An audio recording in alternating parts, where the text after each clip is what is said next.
Welcome back to the WODprep podcast. I'm your host, CJ De Palma, with the other host. I can't call you the better host. Claire's the only better host. A host, a body. Yeah, the other body. What's up, guys? We are here live from Legends. The competition floor is like 50 feet away, maybe 60, maybe a little longer. Yeah. Yeah, it's like 100. Well, I was thinking down the stairs. Yeah. But the WODprep team is here. Unfortunately, no Claire. Claire was kidnapped and is actually getting paid for her job this weekend. So she's getting paid to MC since we don't pay her. So anyways, Ben's about to run a seminar, I think, on double unders. Yep. We got 5 athletes competing. Sorry, is the lighting terrible? No, I think the lighting was great. I don't know. Someone said we did as good as we could. It's like we're in a gymnasium. We're in like a college gym, like under a. I think it accentuates my features very well. Does it? I feel like it doesn't for mine. Anyways. Oh yeah, Corey's here. We gotta go find Corey. Anyways, so we're here in Arizona. We're in Phoenix. Phoenix is a nice city. It's really busy. Yeah. I didn't realize it was this big of a city, I suppose. I feel like it's one of those cities too where it's like 4 different metropolitan Right, areas, Tempe Mesa. too. Mesa, yeah. Yeah. Anyways, so we're staying pretty close to the venue. Got here early this morning, finished setting up, and Joe did a really good job. I would say Bob and Joe, but I found out that it's just Joe. Bob doesn't do a lot with the December Legends. Yeah. But Joe did a great job. The events look good. Correction, they look okay. The event, it looks great. The floors look really good. The backdrops, everything looks really, really nice. The warm-up area is just a portion of the ASU gym. So it's very outfitted with 100 hammer strength machines and empty floor space for barbells. So it's a cool spot. So basically they're on one floor is inside of their indoor soccer arena. And then the other floor is a few basketball courts covered. And then they're in the pool today. So which is another in the middle of everything. Right. In the middle of everything. So it's just another 100 feet from us right outside the door. So it's a cool spot. If you guys are in town, make sure if you're watching or you're watching this on replay, swing by the WODprep booth. We're right when you walk in. You can't miss us. Ben's running some seminars and teaching all weekend, and running a challenge too. Yeah, we're doing a challenge. Win $250 to rep fitness. So do all the things.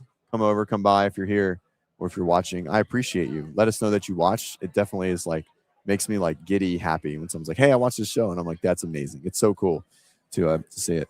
So we have 5 athletes. Nelson has 2. What age groups? 60 to 64 and 65 to 69. Cool. And then I have 45, 49, 60 to 64, and 55 to 59. And so all of our athletes have snatched except one this morning. Everyone did pretty well. How did your athletes do? Jennifer finished 6th and Kim finished 7th. Oh yeah, we should look it up. You said your stuff was up? Yeah. So yes, I mean, it went really well for both of them. They both hit their openers and they both hit what they wanted to hit. Jennifer snatched 90 pounds twice in her life, and nice. She did it today for a snatch and 3 overhead squats. Cool. So definitely worked well there. It's one of those like weird situations where I think this is happening to a lot of athletes with the tie break. So for those of you who are kind of loosely following, it's 5 minutes to establish a max complex of 1 snatch anyway, and 3 overhead squats. Obviously, if you choose a squat snatch, that does not count towards your first overhead squat. And you can lift as many times as you want, and your score is the heaviest complex. However, if you tie with another athlete, it is the cumulative amount of weight across all your successful attempts. So it definitely does make a difference in terms of how many weight selections you're choosing. So you're seeing a lot of athletes like scrambling with under 30 seconds left if they either make or miss a lift to throw more weight on, throw less weight on. And so she was a little flustered with that. But I mean, at the end of the day, like, you know, the game plan was like, people are going to hit what they're going to hit. I want us to hit what we plan, and then let me kind of like have the sky view of where everybody else is at. And, you know, she had 10 seconds, so it really didn't make much of a difference anyway. But right. It's an interesting format for sure. Yeah, not my favorite tie break. So Yeah. basically it's just total lifts lifted, and a lot of people were really worried about it. As I'm staring at the leaderboard, I should have worried about it more with Rose, but Rose hit 120. Jen So we'll come back. Hold on. Let's make sure my screen. And then Amanda, to answer your question with the swim. So the swim originally was every 90 seconds for 5 sets. Yes. Of 50-meter swim. And the score was going to be your time on the last swim, or if you got capped, wherever you got capped. They recently changed that to essentially it's the cumulative time of each one that you get through. So let's say it takes you a minute, 45, 30. I don't know. It would be like the cumulative score of all of those, or however many you did, which definitely changes the strategy of the swim for like every athlete. Yeah, so it's total time over 5, right? Yeah. Instead of, it was just the last swim is scored if you make it. Yeah. If it was like on the 60-second or like on the 50 or something, that would have made sense, but it didn't make sense because a lot of people can just kind of coast to the end. So it's total cumulative over 5 sets, all added up. And then the snatch is total lifts as the tie break, right? So anyway, so Jen hit 155. We haven't hit 155 in training in forever, and we've never done it for a complex. So huge PR for her, sitting in second. And you can see the plus 585 over 560 from Stephanie. And so they both lifted the same, but Jen took some heavier lifts, and so her tie break is a little higher. And we come to Rose. Rose hit 120. Rose hasn't hit 120 in quite some time, like over a year. And so you can see her tie break is 440, and which I guess that is 440. And so anyway, she got kind of shafted on the tie break with Sydney hitting 460. And so when you see these other athletes with like a 625, they probably just took an extra lift or even an extra 2 lifts. And so what some people did in the 45, the women's 45. So if we go to 150, we can see Anne Marie here. She has like an 805. So she dropped weight and then hit 120 for a couple reps, right? To like improve her tie break time. So her tie break score. So again, not my favorite way to score it. And then Dan Roberts, 60 to 64. Men, let's see. Probably which they started with the swim and they'll flip. Right. So our ladies will be swimming later in the day. And 13th, they were all really close. It was, here's a star. Oh, and then I think your tiebreak is your fastest round. Oh, yes. I mean, so we got some 6-year-olds swimming 39s. Wow. I mean, there'll be some sub 30s here at the younger age groups for sure the whole time. So some fast swimmers, definitely. All right. Anywho. Oh, so, and then I had Kim. Kim Ziegler. First major competition for her, which is awesome. And she hit 65, which is something that's like, she hit last week, but not super, super common for her. We've been working on that a lot. She's also been dealing with a little bit of a nagging shoulder thing, which felt great today. So she's rocking, ready to go, and she's really excited for the swim. Sick. So it should be fun. Definitely. All right. So what's happening in the CrossFit space? I don't even know. I feel like I've been so locked in for this for a minute now.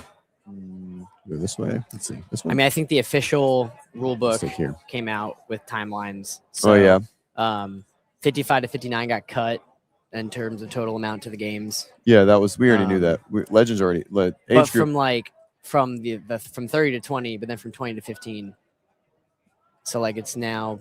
I think it was always that. Okay, I know. I talked about it with a few of my athletes who were kind of surprised. I was a little surprised. But maybe that was already somewhat. I think they said. I knew there was going to be cuts, but I thought it was going from 30 to 20. Mm-hmm. And I mean, it's 5 people, but I think the jump from 30 to 20 is a lot more aggressive than 20 to 15 at that point. Oh yeah, for sure, 30 to 15. So that is, I think, the 20 mark. So I've talked to Joe about it. It's a lane thing. It's a lane decision. So they're trying to decide, and I think they were going back and forth on what to do, and that's why I think you see that big number there. Yeah. So no, we didn't show Larry. We didn't show 50 to 54. Would you like to see? Let's see. I'll tell you. The guys haven't lifted yet. They're just swimming in the 50s or 30 seconds. So Juan Tutu, Toti. I don't know. Anyways. So they're fast. I'll let you know when they snatch. We'll come back on later today. So rulebook is out. Any big changes? Ready to go to spin? Yeah, I don't think anything outside of what we already knew with like things being regionless. I don't know if I've seen anything about the backfill process because I think that's going to be kind of like a on the fly thing with The actual events themselves? What do you mean? Like just in terms of like what, like how that backfill process, like what it looks like. I don't understand. What's a backfill process? What would a backfill process look like? Like from quarterfinals, like who get like, assuming so like you get first in quarterfinals, like which set is it you get the choice of your own semifinal that you get to go to, or like do you get assigned to this one and then like all of them start to backfill, like just what that process looks like? No, it's all by choice. No, It's all CrossFit by has choice, CrossFit has nothing to do with it. So quarterfinals will seed you for some, but not for all. Right, A lot of some of them are going to have other qualifiers. They'll pull some from quarterfinals. All the semifinals will have an individual qualifying process. Some will probably pull straight from quarterfinals, right? Like they've said already, the American ones, because they don't want to run another qualifier. Right. And then I think the European ones are running their own. I know that what is it? Not Down Under Championships. Torian has their own. Yep. French has their own. And Torian usually pairs theirs with the Open. So yeah, but we have a rule book for it's, and so I think the rule book says that it's to each their own. And so I think we're gonna run into some challenges when we come to like last minute. We're gonna see a lot of last minute changes and people pulling out. I think maybe that's what you were alluding to. And so we'll see how that plays out. I don't think CrossFit has any input in that. That's just going to be on the semifinals. This came back this year, right? Was gone last year, which is this. Ben said he's a bit sad. He won't be able to participate in quarterfinals as he lives an hour from the nearest affiliate.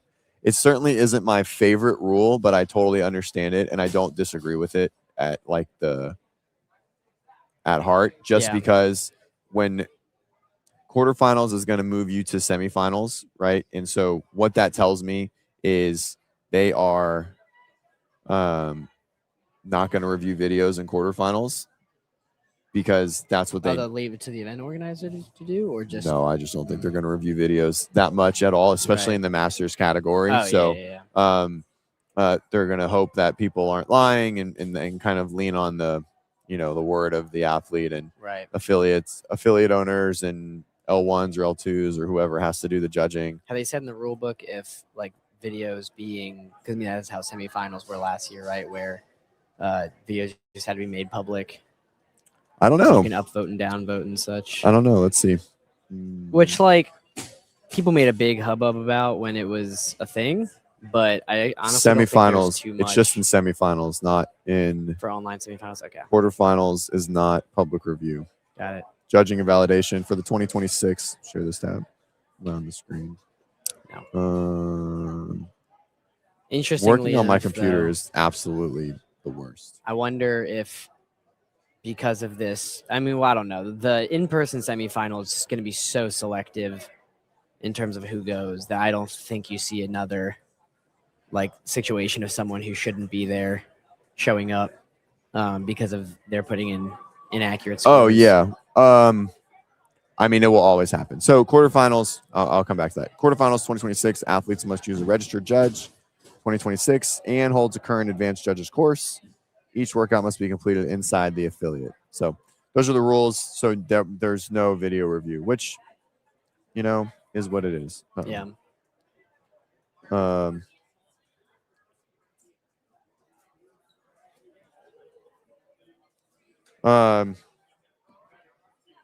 And so you're welcome, Jeremy. No videos except the top. Thanks, Amanda. So Boz said no videos except the top. All right.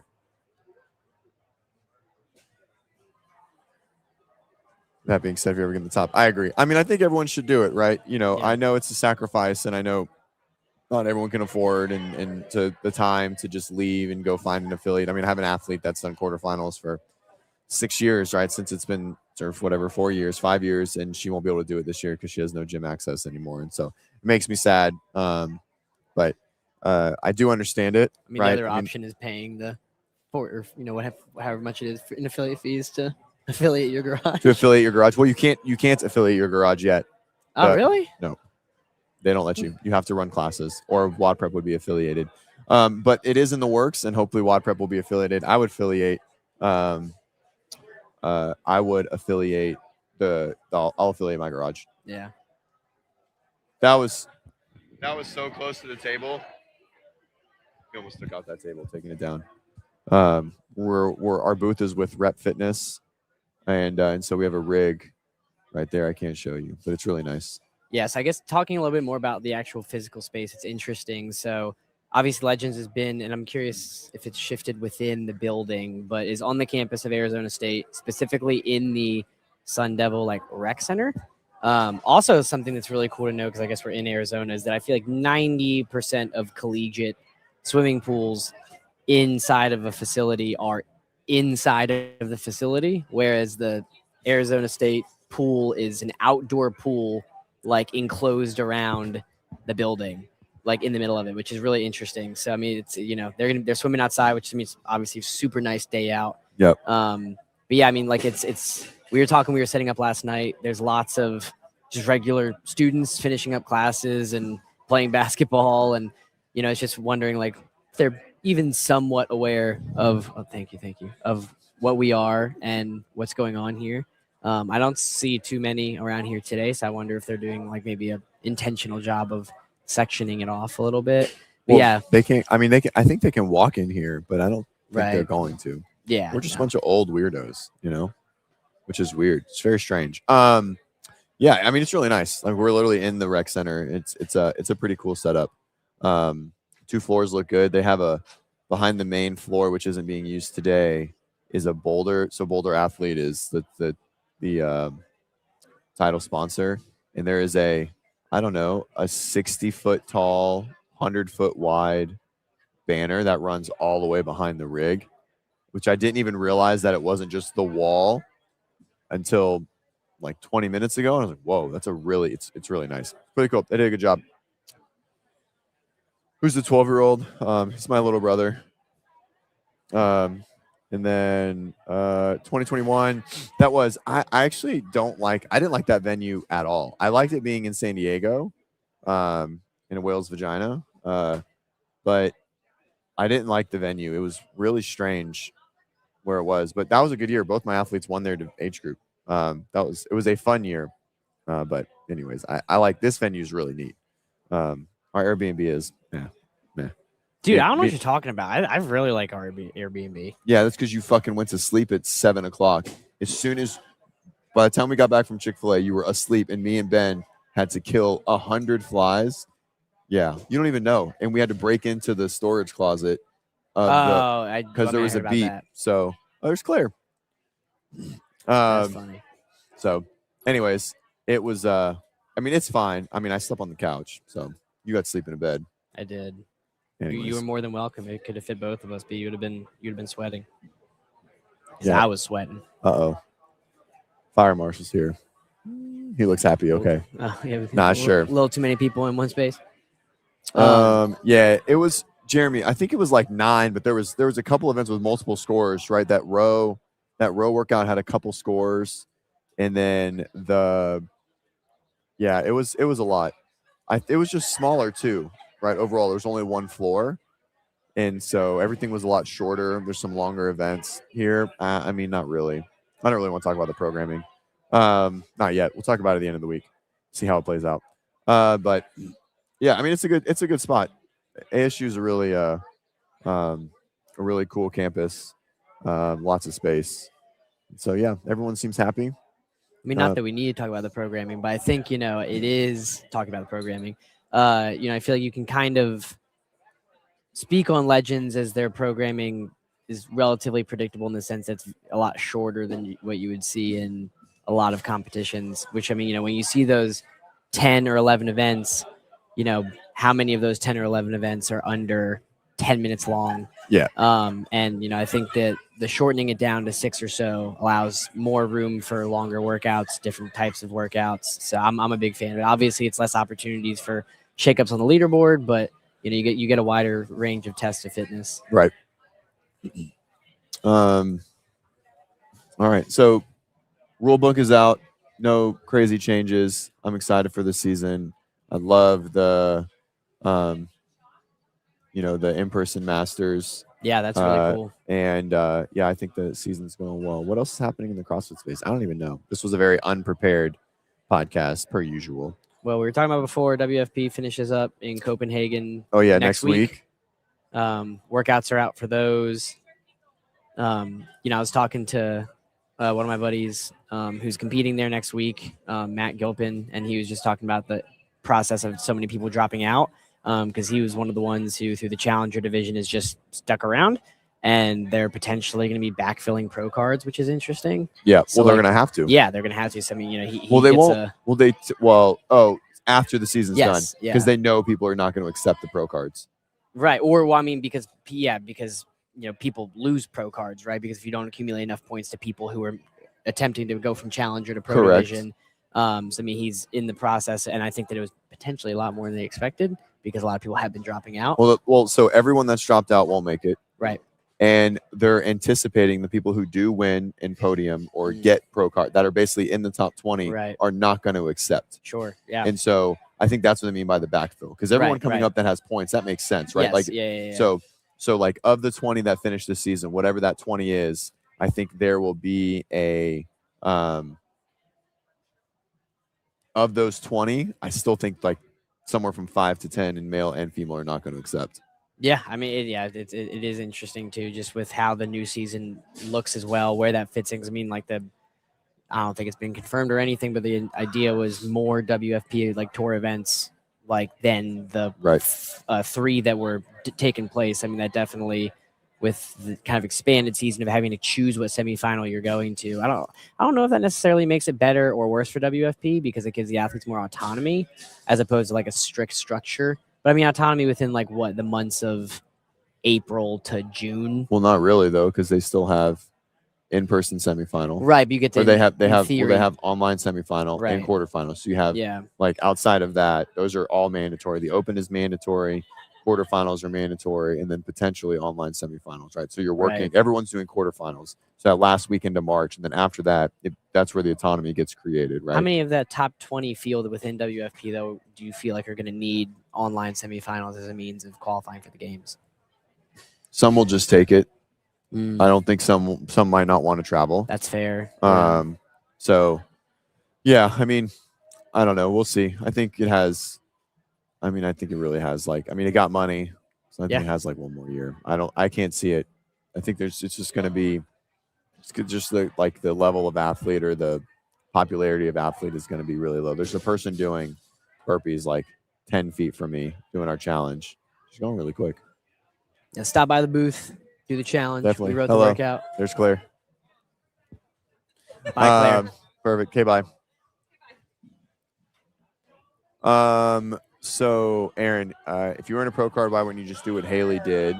So for sure, I assume that's an option. But I think everyone understands, Haley did it because I think she really thought that it was something that she could do and then realized it wasn't, or something she didn't want to do.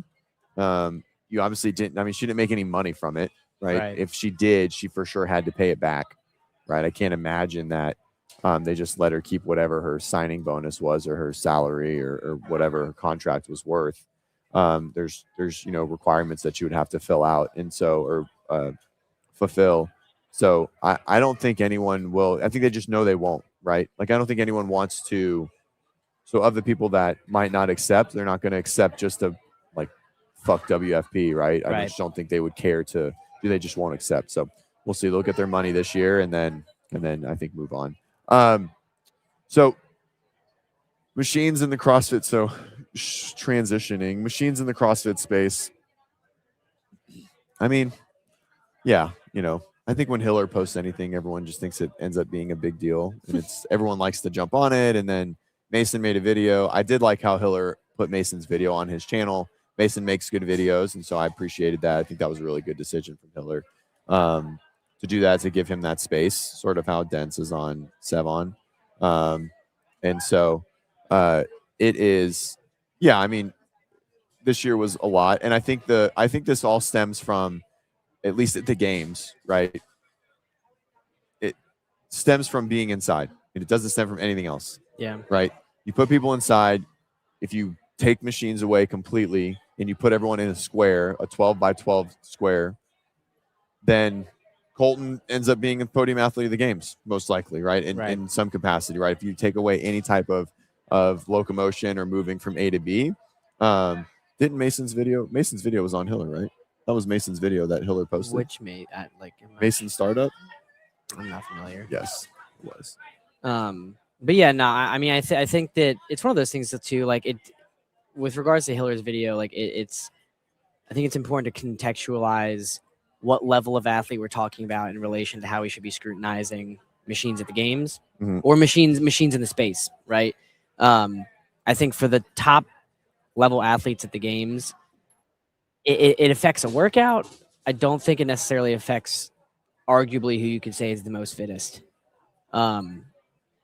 I mean, I just see athletes that objectively you would say can't keep pace with other athletes because of their size, and they make it happen anyway. That's not true.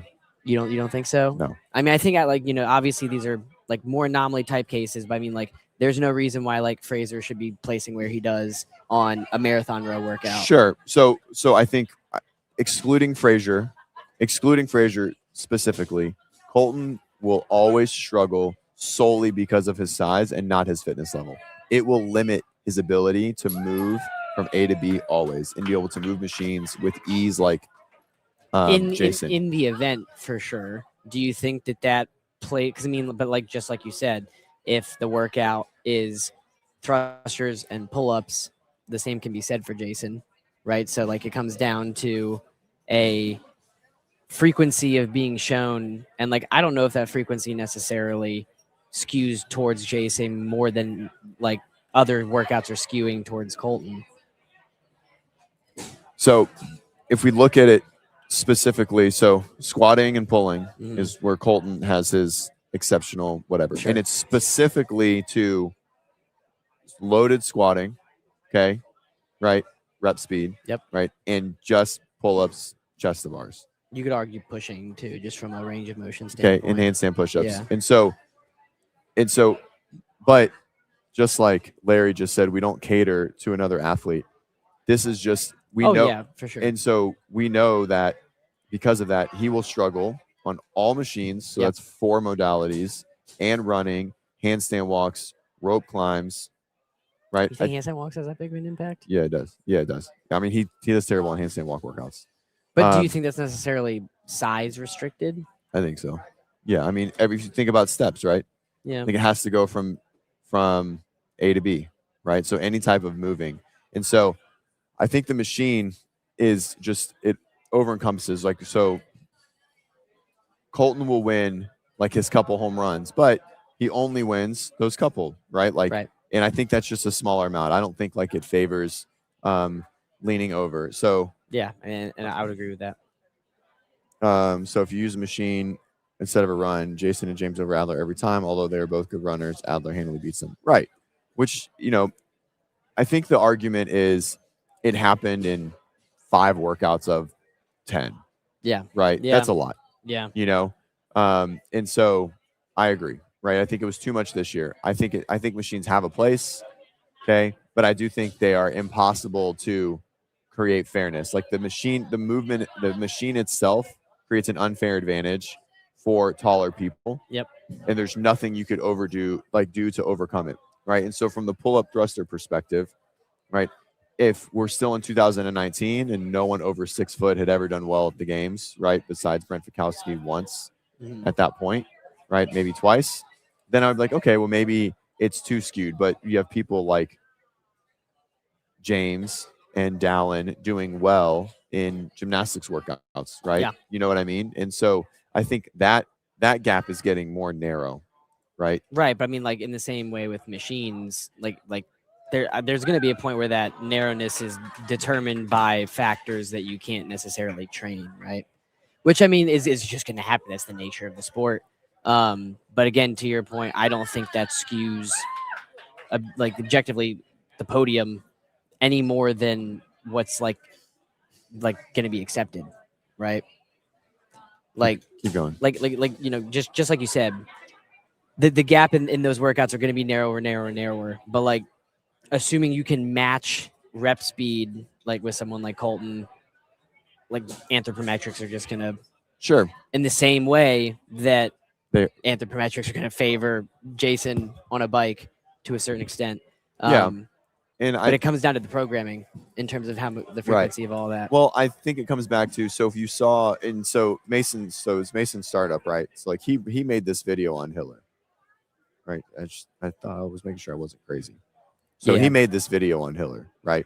Like this was his thing. Okay. And so so of it, right, in there, he does make a really good point that, you know, at so basically, so if we would have switched a light barbell for all of the workouts, everyone would have thought it was totally strange, right? Like it wouldn't have made any sense.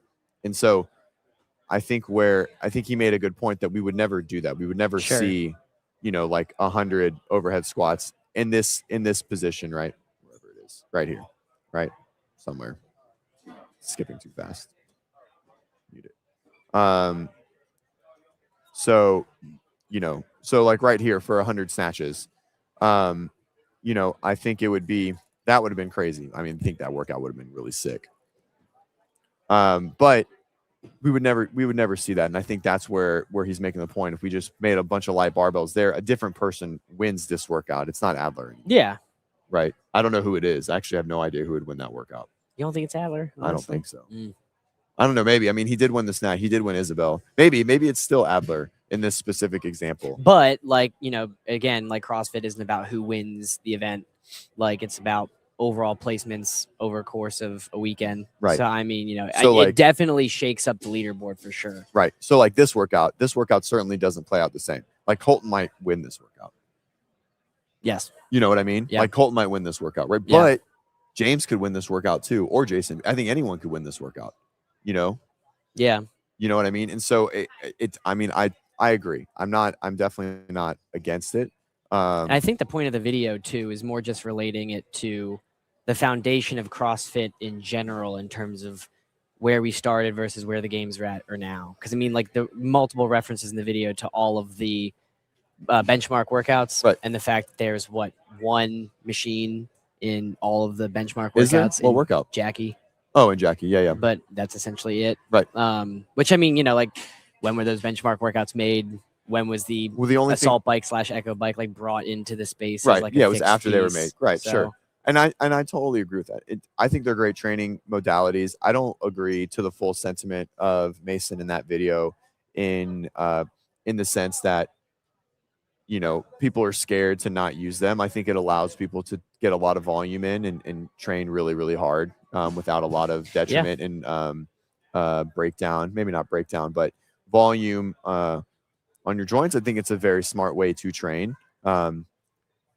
Do I think it is the end all be all? No, I truly believe running is the #1 aerobic test across the board, and nothing compares, right? I think running is our most valuable tool in all of training. But very rarely in a CrossFit context, even at the games, is like on a machine is the aerobic like component tested, right? Like outside of the marathon row. Right. Yeah, it's not long. Yeah, it's always fast and power based, right? Yeah. I was looking at it more of like you can get more training in, right? Like if you just replaced all of your rowing with running, your training volume would be in the toilet. Yeah. You know what I mean? Yeah. So like instead of your 2-minute interval of 300-meter row max burpees, if it was a 300-meter run max burpees, but you did that every time, man, it would be tough for you to get your it would be tough to get your volume in. You know what I mean? Workouts would change, fatigue would change, load management would change, squat volume would change, like your contraction volume relative to knee flexion and hip hinging would have to change. Like you just would, because you have to take into account that every time you step is a rep. It might be a light rep, but it's still a rep. It's just a different form of impact too. I think what's important too is just, you know, with the idea of CrossFit gaining proficiency across like all domains of fitness and the games being testing all of those, like CrossFitters, even the elite ones, like are still not really super close to like elite level rowing. So I think that's the argument that you can make too, is like there's still in this, like in the sport compared to the like standalone sport of like rowing, a lot of room for CrossFitters to grow. Like just seeing like what people like hit on, like actual rowers hit on. I think for the guys, yes. I think for the girls, they're probably really close. Okay, that's fair. But that's just that. But again, that's just from a strength bias. Sure, is the sure, fact sure, of like, sure, hey, they're really strong and they can really rip it, right? Yeah, you know. that's but a I fair mean, point. what do you think Jason's 2K is? I don't think it's like a 540. Right. But and that's like essentially what like collegiate rowers are it is. And so, but I think it's like a 6 minute. Yeah, I mean, I saw a video the other day. That's a worldly. That's like 20 seconds is an eon, and which and it was funny because like within the rowing, I don't know why, but I've like become very row centric. Yeah, and like row centric. Yeah, I didn't know you could politicize rowing.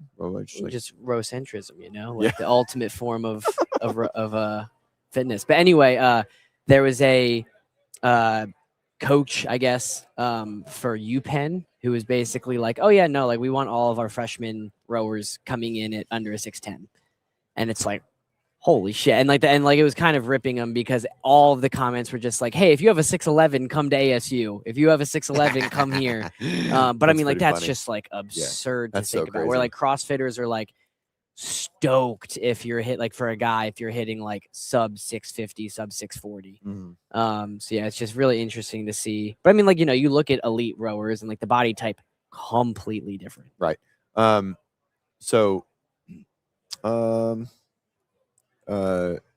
Vicky's question: how much machine criticism do you think Castro? So this is also sort of where I wanted to go. I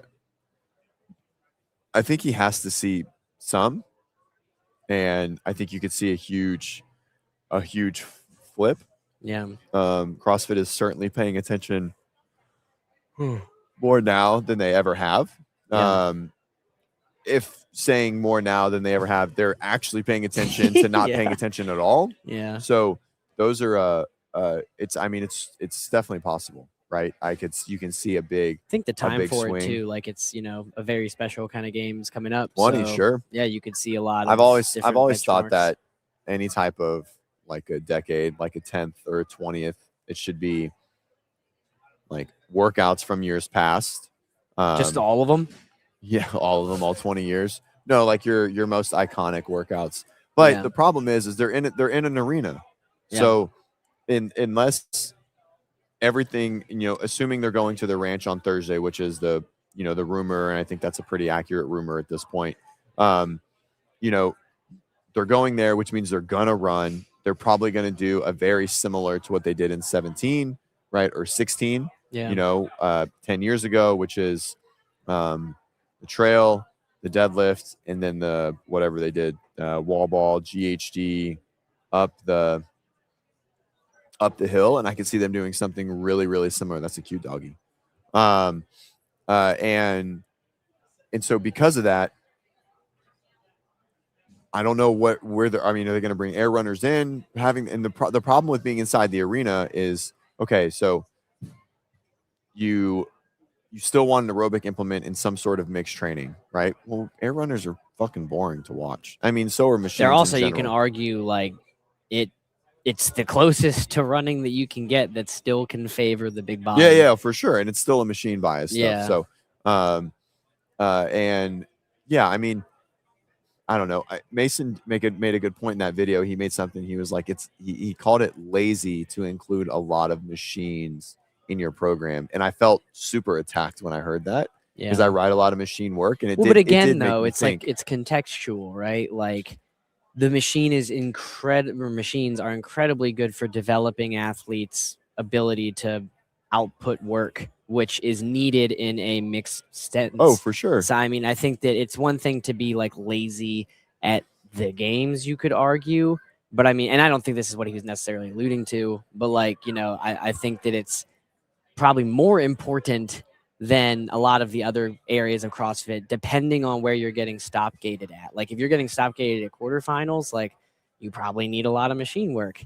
Like, you know, if you're getting stop gated semifinals, probably not, but it's like if one of them is really knocking you out, then potentially. But like, I think it just comes back down to like what level you're trying to get to as the athlete. You know, I think that as long as he's not saying like like to all coaches, machines are lazy, then like I can see where he's coming No, I from. think that's what he's saying. It was very and hyperbolic. I don't really love that. It just made me think though, right? So, which I always appreciate anyone that says Sure. what I'm doing is bad or what we do is bad or anything like that, because it makes me think, and Right. I'll sit and process for at least a little. And, it's like, okay, am I being lazy? Am I just throwing a machine in there because I don't want them to do whatever? I can't think of another implement that Yeah, can create a similar adaptation. response, or, is it a cop out? Right. So, it's still something to think about. And I don't mind it, right, when something like that Yeah. happens. But I don't know. I don't have an answer for it. I don't think I write too many machines. I do write a lot of running for all of my athletes. A lot of burpees too. And a lot of I program a lot of burpees. But yeah, I mean, I think that yeah, I think it's Nelson's my athlete. Yeah, I think it's just a situation of, because even within the machine too, lots of different ways you can go about programming the machine. I mean, I think within the fitness space as well too, like the argument now is like, zone 2 work and how much we should include that and all that kind of stuff as well. But, I mean, I think that as long as you're not hammering one side of the spectrum too much, if you're trying to be a CrossFit athlete, then that's at the end of the day, like, okay, right? Like if you're trying to hyper specialize into a sport that is for that, then yeah, like do all the, zone 2 work. But even that, like I think that most, data and studies are showing that like pure zone 2 work versus pure threshold work versus like pure interval work isn't how you produce the best results. Like it's that fluctuation of all of them within like a training program. It's also hard, just to be clear. It's like, it's not an easy bike ride to zone 2 for 40 minutes or 50. Like you got to kind of go. Oh yeah, no, I mean you're like 100 and like what 50 like beats per minute. You could argue. For most people. I literally don't think I could get my heart rate to 150 beats for 45 minutes ever. I could do it running easily, right? But on a bike, I'm like well under a 2-minute pace. That I'm done. I am not holding that. Like I'm cooking. My heart rate's just not getting how my legs are going to blow up way before.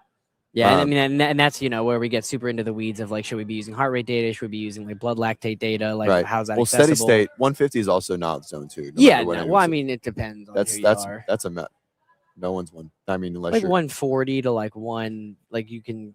That's zone 3. Okay. Zone 2 is like pretty, unless like if you have if you have like a 200, just say 200 is your max. It's like 120 to 135, something like that. That's zone 3, but that's like a math thing, right? Math, that's like, so it is zone 3. That's not zone 2. Anyways, CrossFit, it was morning. So it was morning when we started. It's still morning. We're in the mountain time. It's definitely not 120 to 153. That's like 2.5 zones. It's just Travis Walton running.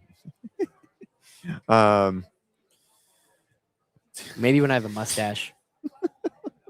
I wholeheartedly appreciate the hey, these are my biggest haters. I love it. I know, it's good. Yeah, it's funny. They're what keep me going.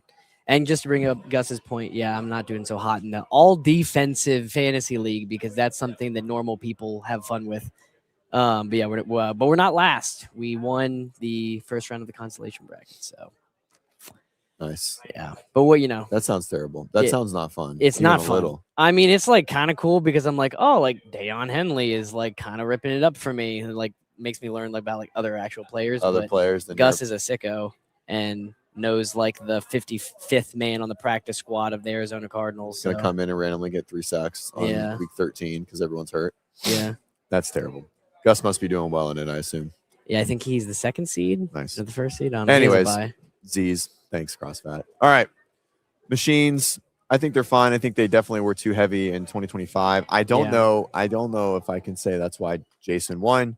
I'm definitely not going to die on that hill and say he would have lost if there were less machines. Yeah, I disagree with that. Yeah, I don't think that's a fair statement. I also just don't. The test is the test, and the best thing about the test is it's whatever the fuck Dave says, and a lot of people don't like that, but they are the definite. I mean, they are CrossFit, right? And it is the CrossFit Games. It's not the fitness games, right? And so it's their test. And so whatever is thrown out there, whoever wins is the fittest. And so, are there going to be biases every year? Always.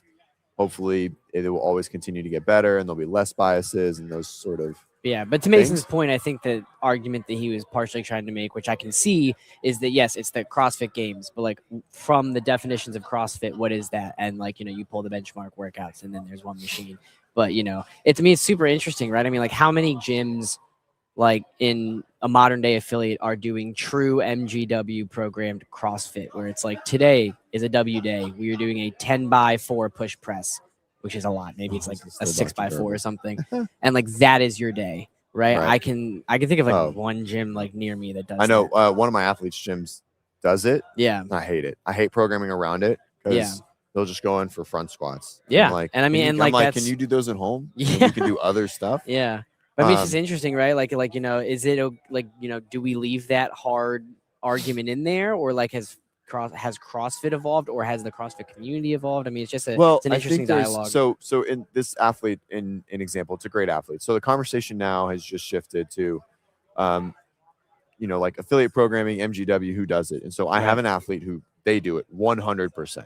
Like they have a skill days and they have lift days, and there's always a little bit of accessory on the lift day, but there is not a WOD. And I've never seen a gym actually do it. He says he loves it, and I love that he loves it, and I support him in general. But he is terrible at. He's great, conditions really well. He's really fit, but he can't snatch at all.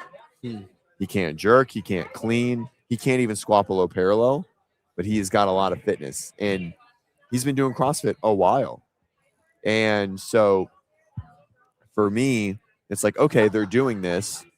I'm watching him. I'm like, oh, you squat all the time. It's great. And I find the same squat. I'm like, oh, you've never been below parallel. No, I don't go below parallel. Well, we're going to work on that. Right. And so we put a lot of time into that. Right. And so he's like 6'2". So his overhead he's got a good overhead position, but his bar path is crazy and his positions are just weird. Right. Like he just doesn't have a lot of knowledge because they don't do a lot of, I thought someone just walked in front of the camera because they walked right there. But I realized the camera was further back. And so we work on a lot of that stuff, and we don't do, you know, on his lift days, we don't throw in a lot of extra conditioning or anything like that, but he is missing a lot in his training to get better from hey, I just want to be better at X, Y, and Z. Sure. And this true MGW that I'm looking at is nowhere near helping him with that. Yeah. And just for those who like, we're throwing around words here, like MGW being like monostructural gymnastic weightlifting, and like traditional CrossFit programming, like essentially just picks somewhat random like combinations of like just an M day, a GW day, an MGW day, just a W day, and like you fill that out like on a calendar, and that determines your programming more or less. And that's essentially what they teach in programming in like the level 2. And yeah, I mean, you can see it, skew towards a lot of that. And I just know like my affiliates would, or like, you know, like my affiliate would mutiny if I just wrote either just like 10x500 meter row for the day, or just like 6x5 back squat for the day. Everybody wants to get the high of doing like, you know, a 6-minute AMRAP or something like that, or doing a long chipper. Right. So Gus, this isn't right. It's not random. There's a template. That template is just a guide. Right. It's never been followed directly by CrossFit as far as exactly what that looks like. It is just a guide. Right. And so it can be done like this. So it's not here's exactly how we do it. You should do it the same way. So now I do agree. It is not random. It is varied if you're doing. Sure. Yeah. Maybe that's a better word. But yes, it is. That template is not an actual template to follow to a T. Right. It's just an example. Yeah. And the template does show like how it goes from, it's like, this is an MGW day, this is a WM day, this is an M day. And like it tracks that. But I meant more from the sense of like, there's no before and after, right? Like, and who knows? I mean, you know, because CrossFit did kind of start with like this varied concept, and now it's kind of shifted to like, this is an 8-week cycle that we're doing. This is the start goal. This is the end goal. And you know, they're just two competing different ideas. Right. Because I mean, yeah, like it's like, you know, traditional weightlifting will tell you like things can be very, very linear, and then CrossFit obviously challenges that. But I feel like, you know, modern CrossFit programming is a blend of both, as opposed to just, you know, an outlaw weightlifting program that's super basic from A to B, or like MGW programming, which is just nothing but varied combinations of those 3 different modalities. Yeah, Jeremy says it had to evolve. I don't know. I mean, maybe. I think we forced it to evolve for sure, but did it have to? I think when we added a sport to the concept, it had to evolve. Yeah. Because to be good at the sport of CrossFit is how we all know it right now. It is not enough, right? There's not enough. There's not enough exposure to things, right? We do know no matter how much variance that we have in our training, if you snatch 3 times a week versus once every 2 weeks, the person snatching 3 times a week is 100% going to be better at snatching, right? And so, so I think being able to separate those two and understand the difference is really, really important. I didn't want to skip this question, Gus. Is it possible for my sternum to hurt? Yeah. So you have your chest attaches to your sternum. There's also things called costochondritis, which is basically just like inflammation of these bones right here, or the attachment points of those bones. If you do a lot of volume or you hit your chest really hard, something like that, have a lot of pressure through here. I've seen it happen to people doing bar muscle ups when they like really hit the bar hard, like when they're missing. Yeah. And it kind of stick around for a long time. I also saw Gus is doing like, weighted vest sleep for time and just living in a weighted vest these days. Yeah. Gus is a strange guy. Fit dude though. Oh yeah. All right. So what else? Machines, programming. What else is in the space? Anyone? Well, so going to Aaron's question, just do more volume, touch everything 3 times a week. I mean, and this is where like the sport of CrossFit has taken an individualized turn, right? Like there's still a lot of athletes at the semifinal level who maybe aren't on an individualized program, but what you see is just this idea of people respond to different things in different ways. And you see that even at the top. I mean, I feel like there's documentaries that talk about the difference of like Fraser's training versus like what works for Jason Hopper and what works for like Brooke Wells and like all these other different people. And, so I think that's if we're going for the sport, it's no longer like, as someone pointed out earlier, and I love this, like standard programming for a varied life. Like that's awesome for CrossFit. That's just not what it is for the sport though. So it's, essentially, and I mean, you can argue this for like masters athletes too now. So it's like, what is the programming that we need to structure around the week to provide adaptation without creating injury? And that's different for everybody, but it's neither just same, it's, I would say it's not, do more volume and touch everything 3 times a week. And it's also not, not varied programming. So it's very individualized. So Aaron, more volume is always better if you can tolerate it. Yeah. Right. Like there's no way to question that more volume is always better. Right. Now, that doesn't mean we should do it. It's if you can tolerate it and if you can manage the fatigue, which is how the Russians do it and the Eastern Europeans. They also take a fuckload of drugs. And so they can do more volume. Right. And so that makes a huge role. They can sleep, they can eat, they can train 3 sessions, 4 hours a day. Right. And so more volume has been proven over and over and over again to be better in the grand scheme of everything. Now, with CrossFit in so many different modalities, it's hard to get them all in. So if you were to do everything 3 times a week, you would have a 7-hour training session every day. It would be very, very challenging to do that with any type of intent or intelligence in general. So, but those who handle more volume well and can maintain the intensities that are needed in our sport, it benefits them. Your attention. The opening ceremony and national anthem will take place in 10 minutes. There you go. Be there, be square.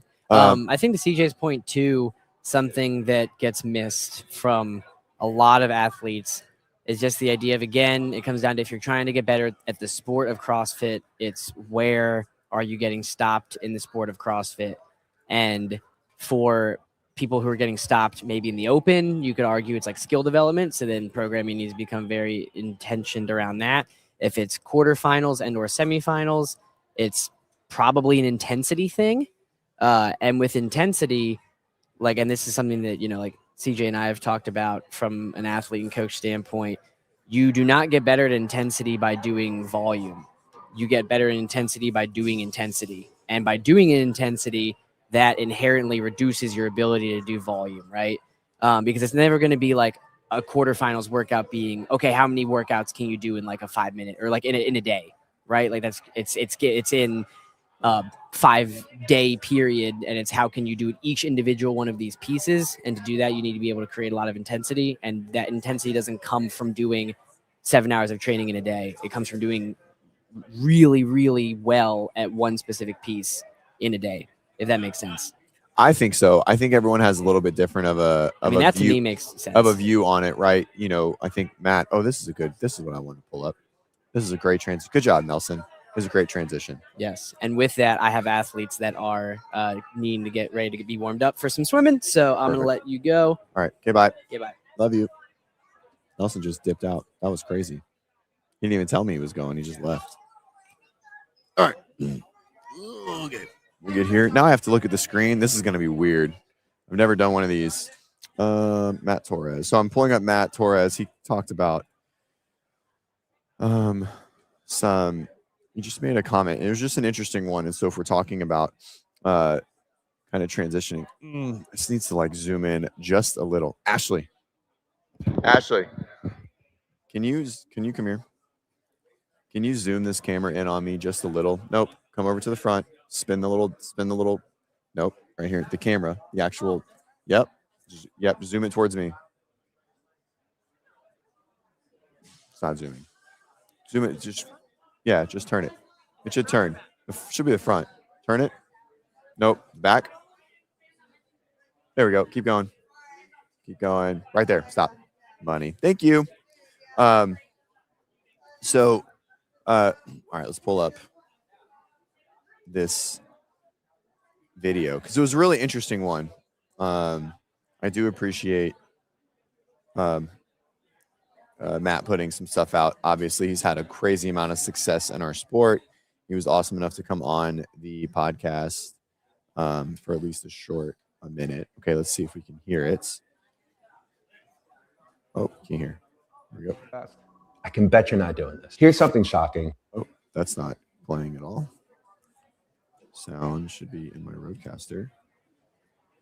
They're doing There we go. All right, here we go.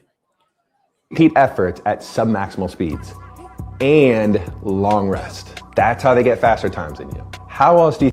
All right, so we're gonna refresh this real quick. Fast.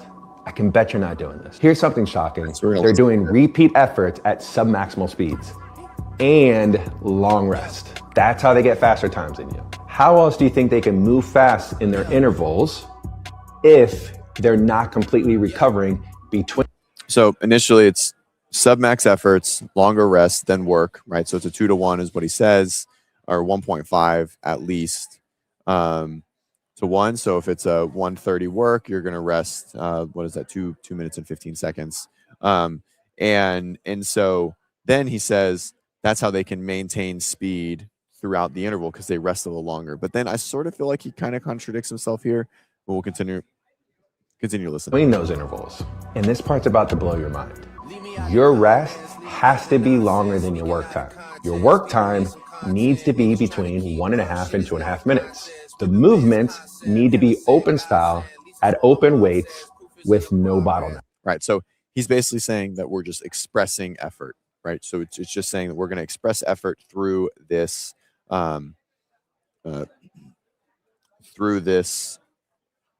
workout, right? With no limiters, right? So if you're not that good at toast bar, you can't do that, or pull-ups or handstand push-ups or something like that.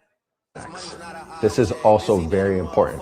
So you're not caught resting in between those movements. But these efforts can't be a sprint or your body will actually shut down. Not because you're weak, but because. So they're moving fast, but they're not fully sprinting. And so I guess that makes sense. Submax. I guess I think of when I see submax, I'm like, oh, 80%. But I also think if I'm going to put a max effort 2 minutes, they're still sprinting the 2 minutes, right? Like it's a pretty close to a sprint, but because the body's not physically capable of sprinting longer than 20 seconds. This style of intervals improves your training economy.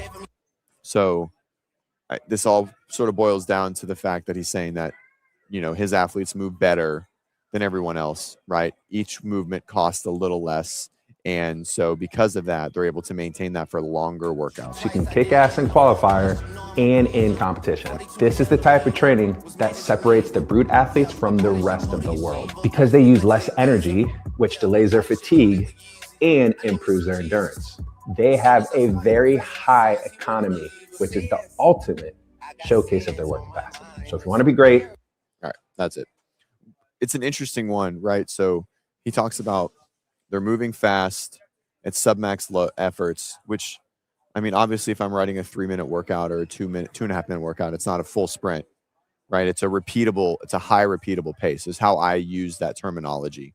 And so I feel like that's saying the same thing, but it's just an interesting way. So, they're not doing anything, at like that 6 to 7 to 8 minute pace, but I think that considerably that submax pace, so that 2.5-minute pace that they're focusing on is probably the intended goal for something in the 8 to 10 to 12 to 15-minute range, is my thought, but I feel like it's a little empty. So I don't know. It doesn't seem like it's a complete thought, but it is an interesting thought process. Okay, back to, I think you guys are arguing in the chat. Where did we go? Jake. Was Jake somewhere? Oh, DT on Wednesday. What's next? Yeah, it's a tough one to come back from in general. But again, it's just intensity. I have an athlete that's used to doing 2.5, 3 hours of training a day. Athlete's not super high level, and they struggle with the fact that we're doing a lot less, but with a lot more intent. At some point, you have to build volume before intensity. So this is it, right? So this is sort of the thing that, with Matt and his 4 athletes, right? So he has Dallin, James, Fee, and one other person. And assuming all of them are all things equal, it means that they can do enough toes to bar in a workout to be good enough. It means they are strong enough, right? They are fit enough. And then this is basically improving how well that fitness is expressed. And so pacing, repeatability, building out the broadness of how long you can hold the pace. And so, yes, there's basically a point that you have to get to where then this can be the only thing that you do. But some people just don't have the ability to like suffer through a 10-minute workout. They have to learn those things or have the, like the base VO2 max to just go for 20 minutes. And that takes priority over this mixed stuff. And so I think it's important, but I do think it's a little one-sided because those athletes are really, really strong in other places or in all places in the sport. And so they can do this to kind of express all their fitness, sort of how Rich just moved so well. Rich was better than everyone in so many capacities and so many modalities early on. So he could just do a lot of CrossFit all the time and stay better, right? Not everyone can do that. Not everyone just gets to go hard and then it just sort of moves their fitness needle or maintains their needle in general, right? A lot of people have to work on a lot of the nuances within the sport, different pairings and things like that, bottlenecks and that sort of stuff. And so when you don't have a lot of those, right? Because this isn't their only thing. Dallin is terrible, or not terrible. Dallin is not good at handstand push-ups. So I imagine he does a lot of muscular and interference work with handstand push-ups to sort of build that out. Or maybe he's not even good enough to do that yet in theory, and he's still just doing volume accumulation, sort of how Aaron mentioned here, right? Those things are just different. Not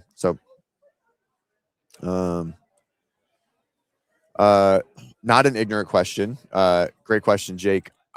From my knowledge, it sounds like he is only coaching his top level athletes at this point. I assume he has, and there's no way anyone is just living off of a couple athletes. He has the company, but I don't think he does any more, but he certainly did. Right. So anyways, Torres giving away his secrets for free. I don't think so. I mean, I think this is what everyone should do. I think it's very strange that people, I don't know, keep their stuff behind closed doors. It's kind of weird. All right. Okay. We're talking about this thing. All right. Jake, I think this sort of leans onto the thing we were talking about earlier, which is you said, I refuse to coach competitors. I cannot deal with them. I enjoy Big Dave and 40. Right. And I do too. I love them. I do like people who want to get better. But I'm totally content coaching people that just need a little bit of accountability. And even if they miss often, right? Like I'm totally fine with that. I'm also very comfortable, and I love coaching competitors too. I like coaching in general. I like helping people just improve overall. But yeah, I mean, competitors isn't everyone's jam. They take a lot more work. There's a lot more mentality behind it, a lot more conversations back and forth. And they like per person, I make, if you're thinking about time versus how much they pay, I make way less money on competitors than I do, you know, Dave and 40-year-old Fiona, for sure. 100%, especially from a time perspective. It's not even close. All right.